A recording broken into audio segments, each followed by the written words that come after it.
तो वही आपको बता दें कि संसद की कार्रवाई शुरू हो चुकी है। क्या कुछ जारी इस वक्त, जरा तस्वीरों के माध्यम से समझते हैं। सदस्य निर्वाचित हुआ हूं।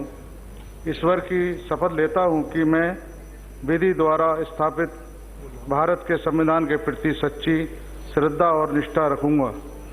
मैं भारत की प्रभुता और अखंडता और अक्षुण्ण रखूंगा तथा जिस पद को मैं ग्रहण करने वाला हूं उसके कर्तव्यों का श्रद्धापूर्वक निर्वहन करूंगा।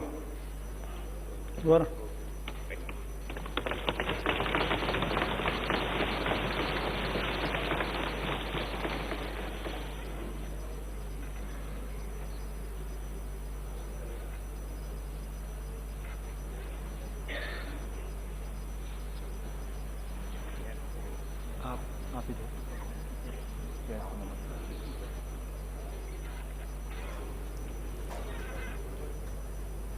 फर्स्ट इंडिया ये सीधी तस्वीरें आप तक पहुंचा रहा है। लोकसभा की ये तस्वीरें हैं और कार्यवाही शुरू हो चुकी है।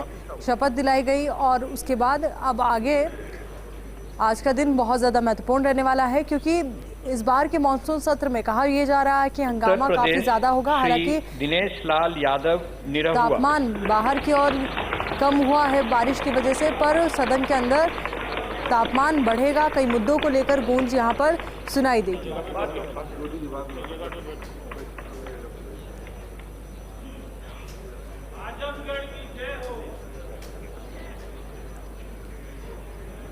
एक और सांसद यहाँ पर शपथ लेते हुए।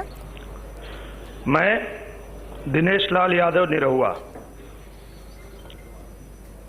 जो आजमगढ़ लोकसभा से सदस्य निर्वाचित हुआ हूं, ईश्वर की शपथ लेता हूं कि मैं विधि द्वारा स्थापित भारत के संविधान के प्रति सच्ची श्रद्धा और निष्ठा रखूंगा। मैं भारत की प्रभुता और अखंडता अक्षुण्ण रखूंगा तथा जिस पद को मैं ग्रहण करने वाला हूं उसके कर्तव्यों का श्रद्धापूर्वक निर्वहन करूंगा। जय भारत, जय भोजपुरी। दिनेश लाल निरहुआ ने शपथ ली है। आजमगढ़ सीट से जीते हैं और उसके बाद शपथ ग्रहण इनका हुआ है। बेहद महत्वपूर्ण ये जीत रही, क्योंकि सपा के गढ़ में बीजेपी सेंध मारने में कामयाब रही, सेंध लगाने में कामयाब रही और उसके बाद इन्होंने अब शपथ ली है। लोकसभा स्पीकर ओम बिरला से भी वो मुलाकात करते हुए नजर आए। उन्होंने उन्हें बधाई भी दी है। वेस्ट बंगाल श्री शत्रुघ्न प्रसाद सिन्हा।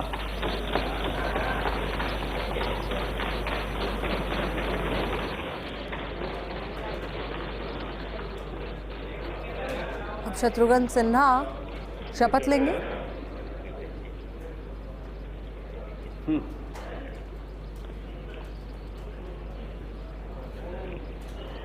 मैं शत्रुघ्न प्रसाद सिन्हा, जो लोकसभा का सदस्य निर्वाचित हुआ हूं, ईश्वर की शपथ लेता हूं कि मैं विधि द्वारा स्थापित भारत के संविधान के प्रति सच्ची श्रद्धा और निष्ठा रखूंगा।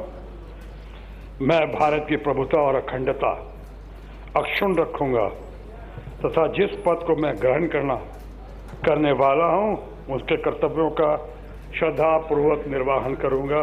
जय हिंद, जय बांग्ला। शत्रुघ्न सिन्हा ने शपथ ली है। तो लोकसभा की कार्यवाही एक और जारी, तो वहीं दूसरी ओर राज्यसभा की कार्यवाही भी जारी है। नए सांसद शपथ ले रहे हैं। पहले शपथ ग्रहण समारोह जारी है।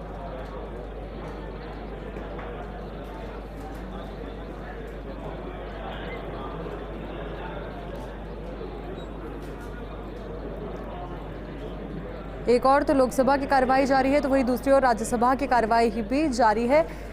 दोनों ही सदनों में इस वक्त जो नए सदस्य हैं वो शपथ ले रहे हैं और अध्यक्ष से मुलाकात कर रहे हैं और अध्यक्ष भी उन्हें बधाई दे रहे हैं।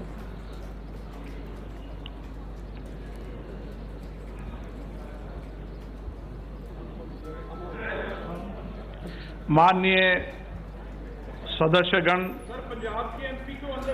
अत्यंत दुख के साथ मुझे आपको सूचित करना है कि जापान के पूर्व प्रधानमंत्री महामहिम श्री शिंजो आबे का निधन 67 वर्ष की आयु में 8 जुलाई 2022 को हो गया है।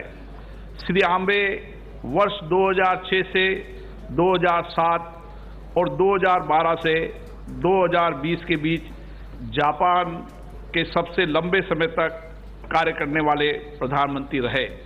श्री आबे भारत एवं जापान के बीच प्रगाढ़ संबंधों के प्रबल समर्थक थे।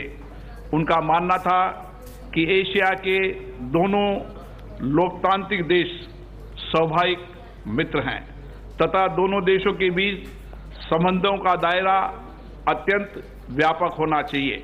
यही कारण था कि उनके नेतृत्व में भारत जापान संबंध आर्थिक साझेदारी एवं सहयोग से आगे बढ़कर एक व्यापक सामरिक साझेदारी के रूप में विकसित हुए, जिसमें औद्योगिक प्रतिस्पर्धा, निवेश संवर्धन, कौशल विकास, डिजिटल साझेदारी, रक्षा व असैन्य परमाणु सहयोग, अंतरिक्ष और साइबर सुरक्षा जैसे क्षेत्रों की एक व्यापक श्रृंखला शामिल है। उनके नेतृत्व में दोनों देशों के बीच राष्ट्रीय महत्व के साथ क्षेत्रीय सुरक्षा भी एक नया बल मिला है। उनके मार्गदर्शन में एशिया प्रशांत क्षेत्र में क्वाड के माध्यम से क्षेत्रीय सुरक्षा फ्रेमवर्क को नया आयाम मिला है। ये सभा अगस्त 2007 में जापान के प्रधानमंत्री के रूप में उनकी भारत यात्रा के दौरान भारतीय संसद में उनके संबोधन को स्मरण करती है, जिसे आज भी the confluence of two seas संबोधन के रूप में याद किया जाता है। आपने संबोधन में श्री आबे ने कहा था कि भारत जापान संबंध समूचे विश्व में द्विपक्षीय संबंधों के विकास की सर्वाधिक विपुल संभावना से ओतप्रोत है। उनका मानना था कि हमारे द्विपक्षीय संबंध हमारे नागरिकों की नहीं बल्कि पूरी दुनिया के हित में है। श्री आबे को वैश्विक राजनीतिक परिदृश्य तथा तेजी से हो रहे बदलाव की गहरी समझ थी। श्री आबे को सार्वजनिक मामलों के क्षेत्र में उनकी असाधारण सेवा के लिए 2021 में पद्म विभूषण से सम्मानित किया गया। उनके असमय निधन से एक और जहां जापान ने एक महान विजनरी राजनेता खो दिया है, वहीं भारत ने अपना एक सच्चा मित्र खोया है। श्री आबे अपनी आत्मीयता, बुद्धिमत्ता, व्यक्तित्व की गंभीरता, सादगी तथा अपनी राजनीतिक सूझबूझ के लिए सदैव याद किए जाएंगे। ये सभा श्री शिंजो आबे के निधन पर शोक व्यक्त करती है और इस दुख की घड़ी में उनके परिवार, सरकार और जापान के लोगों के प्रति अपनी गहरी संवेदना व्यक्त करती है।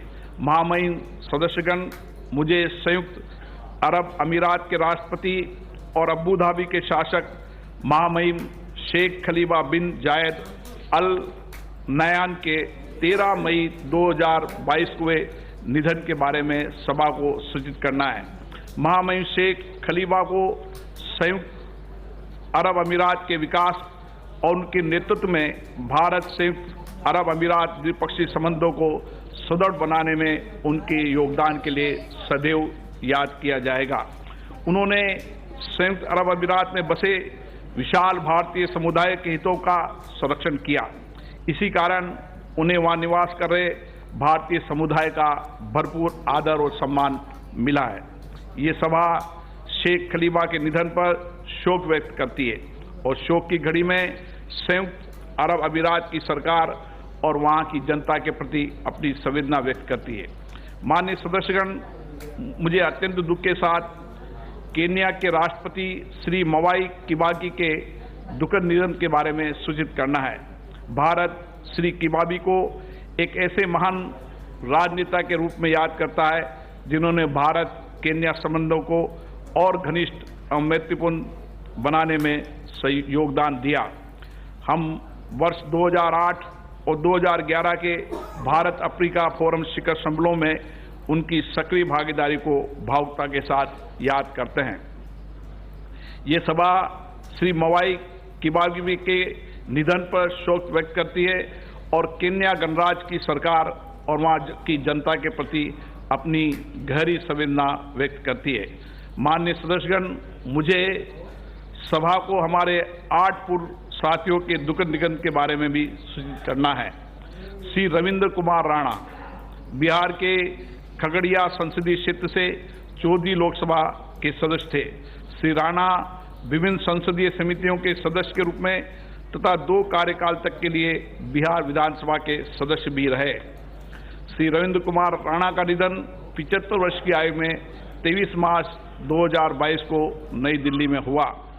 श्री टी बशीर केरल के चिरा इंकिल संसदीय निर्वाचन क्षेत्र से 8वीं और 9वीं लोकसभा के सदस्य थे। श्री बशीर विभिन्न संसदीय समिति को सदस्य थे। वे 1977 से 1984 तक राज्यसभा के सदस्य भी रहे। उन्होंने केरल विधानसभा के सदस्य के रूप में भी कार्य किया। श्री टी बशीर का निधन 77 वर्ष की आयु में 25 मार्च 2022 को तिरुवनंतपुरम में हुआ। श्री नवल किशोर राय बिहार के सीतामढ़ी संसदीय निर्वाचन क्षेत्र से 10वीं, 11वीं और 13वीं लोकसभा के सदस्य थे। श्री राय विभिन्न संसदीय समितियों के सदस्य। श्री नवल किशोर राय का निधन 62 वर्ष की आयु में 16 अप्रैल 2022 को गाजियाबाद में हुआ। श्री सुखराम हिमाचल प्रदेश के मंडी संसदीय निर्वाचन क्षेत्र से 8वीं, 10वीं और 11वीं लोकसभा के सदस्य थे। उन्होंने खाद्य नागरिक आपूर्ति योजना और कार्यक्रम कार्यान्वयन तथा संचार मंत्रालयों में केंद्रीय राज्य मंत्री स्वतंत्र प्रभाव के रूप में कार्य किया। उन्होंने गैर पारंपरिक ऊर्जा स्रोत योजना तथा रक्षा उत्पादन और आपूर्ति मंत्रालय में केंद्रीय मंत्री के रूप में भी कार्य किया। श्री सुखराम हिमाचल प्रदेश विधानसभा तथा तत्कालीन हिमाचल प्रदेश क्षेत्रीय परिषद के सदस्य भी रहे। उन्होंने हिमाचल प्रदेश सरकार में मंत्री के रूप में भी अपनी सेवाएं प्रदान की है। श्री सुखराम का निधन 94 वर्ष की आयु में 11 मई 2022 को नई दिल्ली में हुआ। श्री हुसैन दलवई महाराष्ट्र के रत्नागिरी संसदीय निर्वाचन क्षेत्र से 8वीं लोकसभा के सदस्य थे। श्री दलवई राज्यसभा के सदस्य भी रहे। इससे पहले श्री दलवई महाराष्ट्र विधानसभा के सदस्य रहे तथा उन्होंने महाराष्ट्र सरकार में मंत्री के रूप में अपनी सेवाएं दी। श्री हुसैन दलवई का निधन 99 वर्ष की आयु में 16 मई 2022 को मुंबई में हुआ। श्री शिवाजी पटनायक ओडिशा के भुवनेश्वर संसदीय निर्वाचन क्षेत्र से 6ठी, 9वीं और 10वीं लोकसभा के सदस्य थे। श्री पटनायक विभिन्न संसदीय समितियों के सदस्य रहे। श्री शिवाजी पटनायक का निधन 90 वर्ष की आयु में 23 मई 2022 को भुवनेश्वर में हुआ। श्री चक्रधारी सिंह अविभाजित मध्य प्रदेश अब छत्तीसगढ़ के सरगुजा संसदीय निर्वाचन क्षेत्र से 7वीं लोकसभा के सदस्य थे। श्री चक्रधारी सिंह का निधन 83 वर्ष की आयु में 31 मई 2022 को छत्तीसगढ़ के अंबिकापुर में हुआ। श्री हरिवंश साय उत्तर प्रदेश के सलेमपुर संसदीय निर्वाचन क्षेत्र से 11वीं लोकसभा के सदस्य थे। श्री साय उत्तर प्रदेश विधानसभा के सदस्य थे और उन्होंने उत्तर प्रदेश विधानसभा की विभिन्न समितियों के सदस्य के रूप में भी कार्य किया। श्री हरिवंश साय का निधन 82 वर्ष की आयु में 9 जून 2022 को नोएडा गौतम बुद्ध नगर में हुआ। हम अपने पूर्व साथियों के निधन पर गहरा शोक व्यक्त करते हैं। ये सभा शोक संतप्त परिवारों के प्रति अपनी संवेदना व्यक्त करती है। अब ये सभा दिवंगत सम्मान आत्माओं के सम्मान में कुछ देर मौन रहेगी।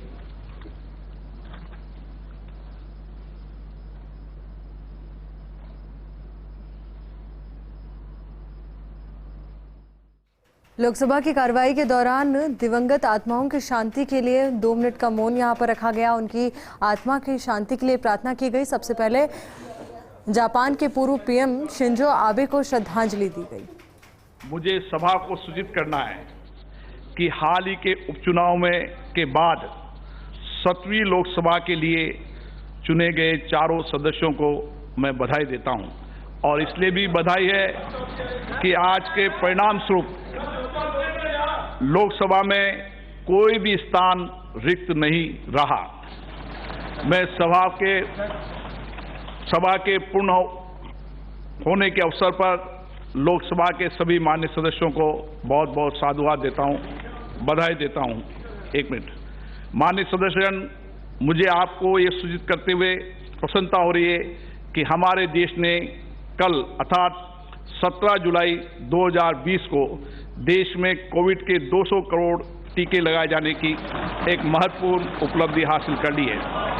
ये सरकार और जनता के सामूहिक प्रयासों से ही संभव हुआ है।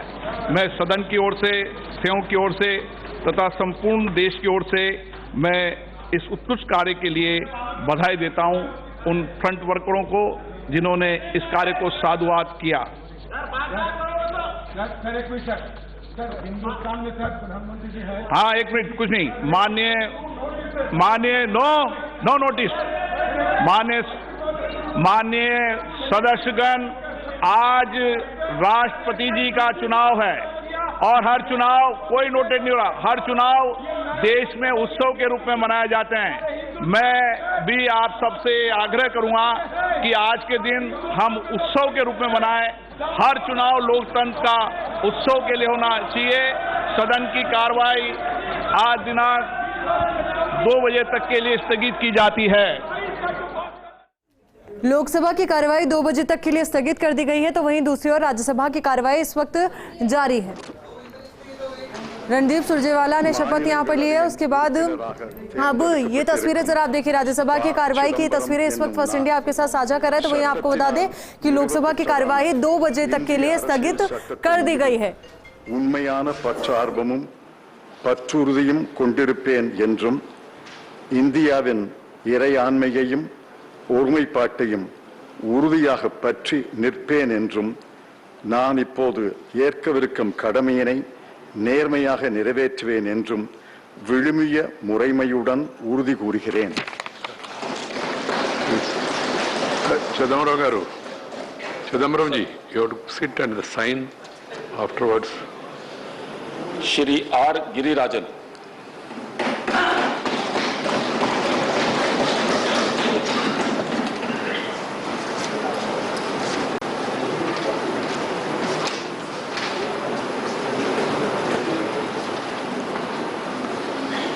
மாநிலங்களவையின் உறுப்பினராக தேர்ந்தெடுக்கப்பட்டிருக்கும் ராதாகிருஷ்ணன் கிரிராஜன் என்னும் நான் சட்டத்தினால் நிறுவப்பட்டதான இந்திய அரசியல் சட்டத்தின் மீது உண்மையான பற்றார்வமும் பற்றுறுதியும் கொண்டிருப்பேன் என்றும் இந்தியாவின் இறையாண்மையையும் ஒருமைப்பாட்டையும் உறுதியாக பற்றி நிற்பேன் என்றும் நான் இப்போது ஏற்கவிருக்கும் கடமையினை நேர்மையாக நிறைவேற்றுவேன் என்றும் விழுமிய முறைமையுடன் உறுதி கூறுகிறேன்.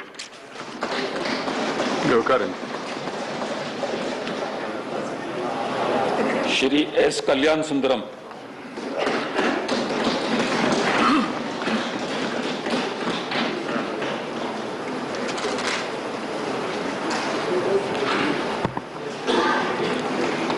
மாநிலங்களவையின் உறுப்பினராக தேர்ந்தெடுக்கப்பட்டிருக்கும் சுந்தரராஜன் கல்யாண சுந்தரம் என்னும் நான் சட்டத்தினால் நிறுவப்பட்டதான இந்திய அரசியல் சட்டத்தின் மீது உண்மையான பற்றார்வமும் பற்றுறுதியும் கொண்டிருப்பேன் என்றும் இந்தியாவின் இறையாண்மையும் ஒருமைப்பாட்டையும் உறுதியாக பற்றி நிற்பேன் என்றும் நான் இப்போது ஏற்றவிருக்கும் கடமையினை நேர்மையாக நிறைவேற்றேன் என்றும் விழுமிய முறைமையுடன் உறுதி கூறுகிறேன்.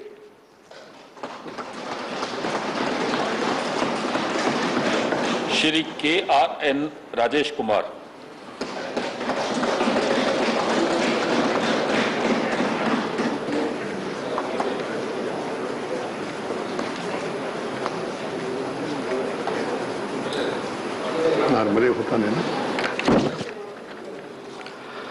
மாநிலங்களவையின் உறுப்பினராக தேர்ந்தெடுக்கப்பட்டிருக்கும் KRN ராஜேஷ்குமார் என்னும் நான் சட்டத்தினால் நிறுவப்பெற்றதான இந்திய அரசியல் சட்டத்தின் மீது உண்மையான பற்றார்வமும் பற்றுறுதியும் கொண்டிருப்பேன் என்றும் இந்தியாவின் இறையாண்மையும் ஒருமைப்பாட்டையும் உறுதியாக பற்றி நிற்பேன் என்றும் நான் இப்போது ஏற்கவிருக்கும் கடமையினை நேர்மையாக நிறைவேற்றுவேன் என்றும் விழுமிய முறைமையுடன் உறுதி கூறுகிறேன்.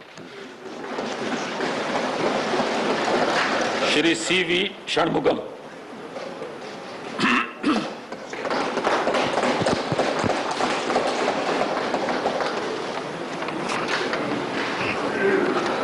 மாநிலவையின் உறுப்பினராக நியமிக்கப்பட்டிருக்கும் சி.வி. சண்முகம் என்னும் நான் சட்டத்தினால் நிறுவப்பட்டதான இந்திய அரசியல் சட்டத்தின் மீது உண்மையான பற்றார்வமும் பற்றுறுதியும் கொண்டிருப்பேன் என்றும் இந்தியாவின் இறையாண்மையும்